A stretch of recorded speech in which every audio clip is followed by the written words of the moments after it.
നമസ്കാരം, ജന്മഭൂമിയിലേക്ക് സ്വാഗതം. Indian യൂട്യൂബറും motivational സ്പീക്കറും ബിസിനസ്സുകാരനുമാണ് ഹർഷവർദ്ധൻ ജെയിൻ. 2 പതിറ്റാണ്ടിലേറെയായി ഈ മേഖലയിൽ പ്രവർത്തിക്കുകയും വിവിധ മേഖലകളിലായി 7 ലക്ഷത്തിലധികം ആളുകളെ സ്വന്തം വിജയഗാഥകൾ സൃഷ്ടിക്കാൻ അദ്ദേഹം സഹായിച്ചിട്ടുമുണ്ട്.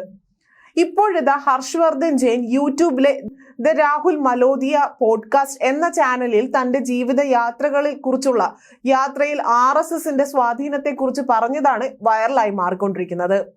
കുട്ടിക്കാലത്ത് താൻ വളരെ വികൃതിയായിട്ടുള്ള ഒരു കുട്ടിയായിരുന്നു. 1995 15-ാം വയസ്സിൽ ബിക്കാനീറിലെ അമ്മാവന്റെ വീട്ടിലേക്ക് അയച്ചുവെന്നും അവിടെ നിന്ന് 10ാം ക്ലാസ് പഠനം പൂർത്തിയാക്കുമെന്നും അദ്ദേഹം പറയുന്നു. വീട്ടിൽ നിന്ന് മാറി നിൽക്കുകയായിരുന്നു അന്ന്. അത്തരം ഒരു സാഹചര്യത്തിൽ എനിക്ക് പലതും പഠിക്കാൻ പറ്റിയെന്നും അദ്ദേഹം പറയുന്നു.